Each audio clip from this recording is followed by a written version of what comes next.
Assalamualaikum. Kami merupakan kumpulan yang ketujuh akan membentangkan bab yang ketujuh iaitu ideologi dan isu semasa. Ahli kumpulan kami adalah saya, iaitu Nur Marjina Syairah binti Zo. Yang kedua adalah Nurul Syakira binti Azizuddin. Yang ketiga Asma Atira binti Anwaruddin. Yang keempat adalah Nurul Aida Kristina binti Abu Bakar. Dan yang kelima adalah Nur Farah Wahidah binti Muhammad. Ideologi merupakan suatu kepercayaan yang menjadi asas kepada tingkah laku seseorang yang menggerakkan suatu gerakan dari segi politik dan juga sosial. Menurut Kamus edisi ketiga, ideologi adalah suatu fahaman yang dipakai untuk dasar pemerintahan dan tujuan lain. Ideologi mula terbentuk apabila modernisme dan pasca modernisme adalah dua konsep utama dalam sejarah pemikiran dan seni yang telah membentuk pandangan kita terhadap budaya, pengetahuan dan kebenaran.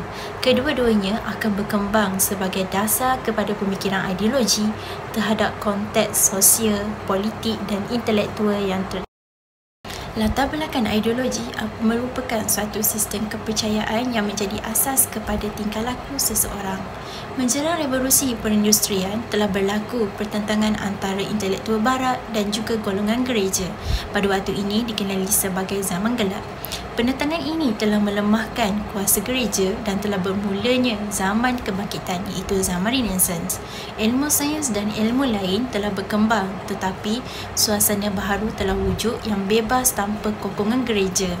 Perkara ini telah munculnya satu fahaman yang baru iaitu ideologi.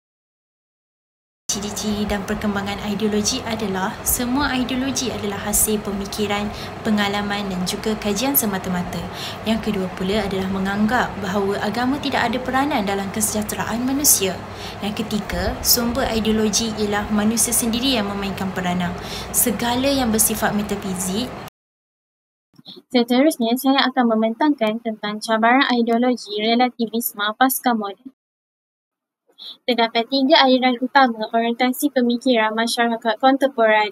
Yang pertama ialah modernisme, yang kedua ialah pasca modernisme dan yang ketiga ialah keagamaan. Persoalannya, apakah itu modernisme? Modernisme bermula sekitar abad ke-18 dengan adanya gerakan Enlightenment. Tokoh utama di Jerman ialah Immanuel Kant, manakala tokoh di Britain pula ialah David Hume. Modernisme menekankan kepentingan akal fikiran rasional untuk tentukan kebenaran. Modernisme mengagungkan kejayaan sains dan kaedah saintifik. Ia meninggalkan ciri-ciri lama masyarakat medieval yang berteraskan keagamaan. Kebolehan manusia mencipta kehidupan lebih baik dan membawa budaya baharu berasaskan rasionaliti. Modernisme mewujudkan ahli falsafah yang baharu seperti Bertrand Russell dan Karl Popper yang membawa aliran modernisme ini. Persoalan yang kedua, apakah itu pasca modernisme? Pasca ini menentang logocentrism, rationality, objectivity dan kaedah saintifik. Jadi, manusia mempunyai aspek emosi, intuisi dan kerohanian. Sains bukanlah ilmu yang bersifat sebagai paradigmatik. Ilmu sains mengandungi aspek budaya. Jadi, kita boleh lihat terdapat perbezaan antara modernisme dan pasca modernisme. Perbezaannya telah disenaraikan. Seterusnya tentang fenomena dan manifestasi relativisme pasca moden, iaitu di mana pasca moden dikatakan penolakan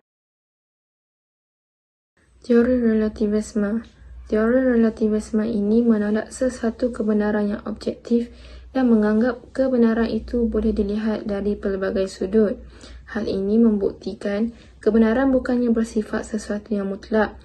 Bagi pasca modernis, konsep ini adalah salah satu cara untuk menafikan konsep absolute truth, seperti yang dinyatakan oleh sains, di mana hanya sains yang mampu memberi pengetahuan yang sebenarnya. Seterusnya, tentang kritikan fahaman relativisme. Fahaman ini mengatakan bahawa tidak wujud satu kebenaran yang mutlak adalah sesuatu kenyataan yang menafikan kebenarannya sendiri. Sebagai contoh, apabila kita memberi kenyataan tidak ada kebenaran yang mutlak, tetapi adakah kenyataan ini juga boleh dianggap sebagai tidak benar secara mutlak? Secara logiknya, Fahaman relativisme ini tidak mempunyai asas.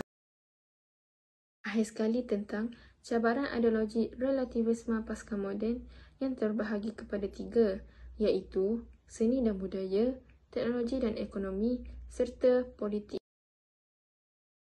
Seterusnya, saya akan sambung dengan implikasi relativism. Relativism pasca moden terbahagi pada 4, iaitu agama, etika, psikologi, sosial. Agama terbahagi kepada 3, iaitu skepticism, pluralism agama dan atheism. Skepticism ialah aliran pemikiran yang meragui atau menolak kemungkinan untuk memperoleh pengetahuan yang benar dan pasti. Sebagai contoh, terdapat golongan skeptik yang meragui kewujudan Tuhan tanpa kewujudan bukti empirik. Yang kedua adalah pluralism agama. Ia berpandangan bahawa semua agama adalah jalan yang sah menuju kebenaran kepada Tuhan dan tidak ada satu agama pun yang memenuhi kebenaran mutlak. Sebagai contoh, ianya menyamakan semua ajaran agama menuju ke destinasi yang sama. Dan yang terakhir adalah atheism.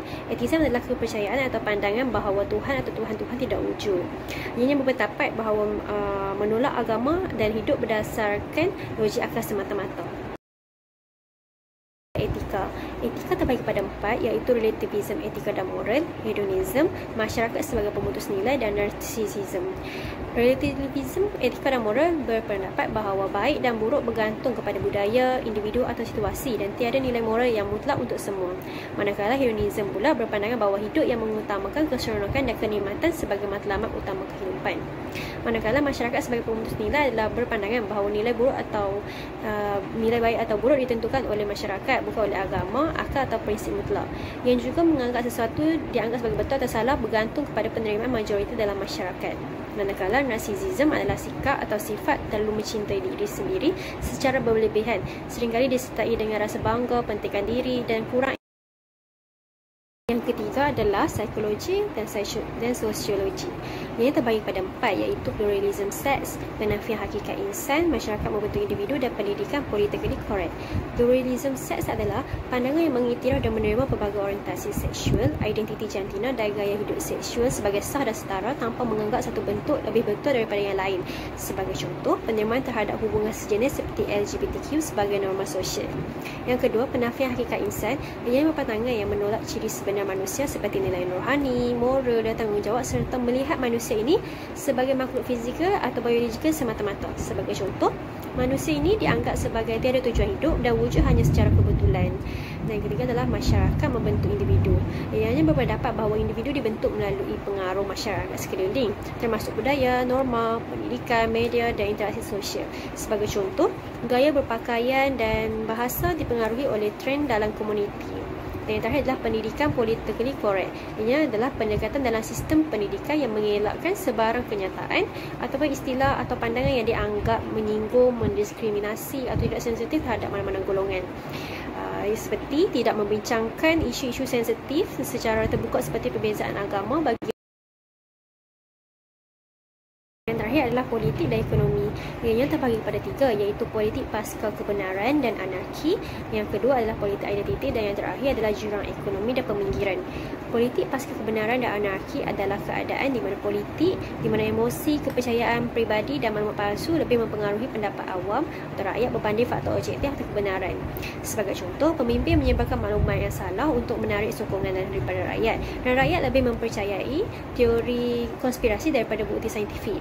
Dan yang kedua adalah politik identiti, iaitu gerakan atau pendekatan politik yang menekankan kepentingan identiti kumpulan tertentu seperti etnik, jantina, seksualiti, agama atau kelas sosial dalam memperjuangkan hak dan kesetaraan.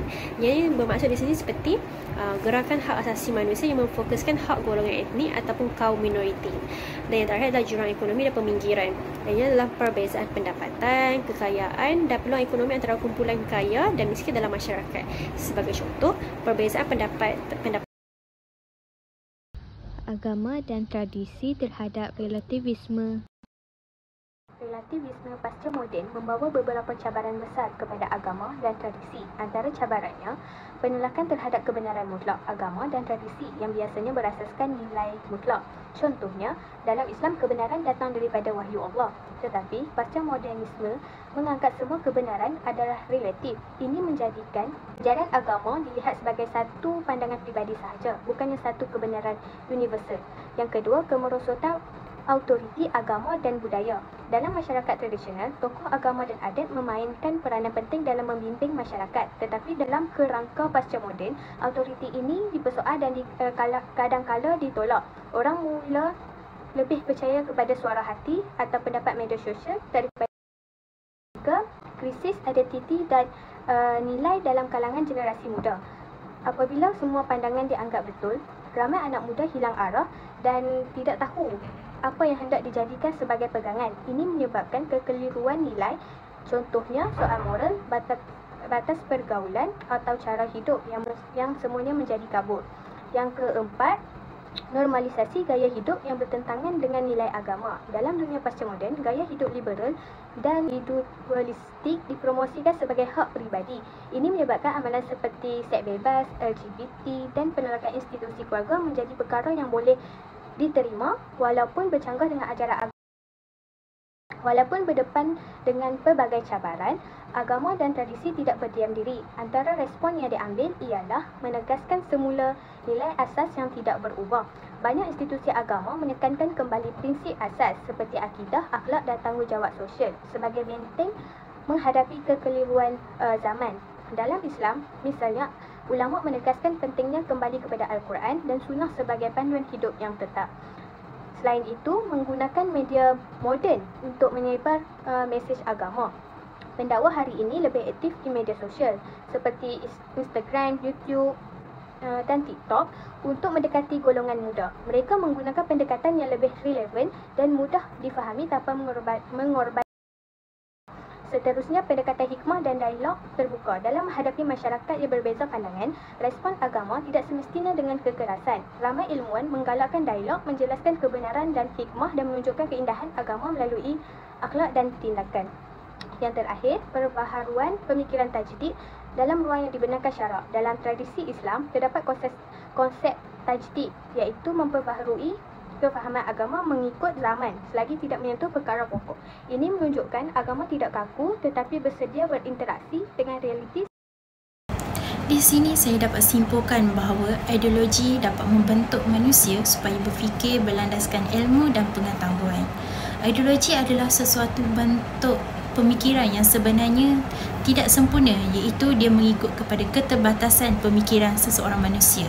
Setelah era moden ini telah berkembang pesat, golongan pasca moden muncul dan telah mengkritik pandangan moden yang masih berpegang pada kebenaran yang tunggal. Mereka berpendapat bahawa kebenaran adalah. Itu sahaja dari kumpulan kami.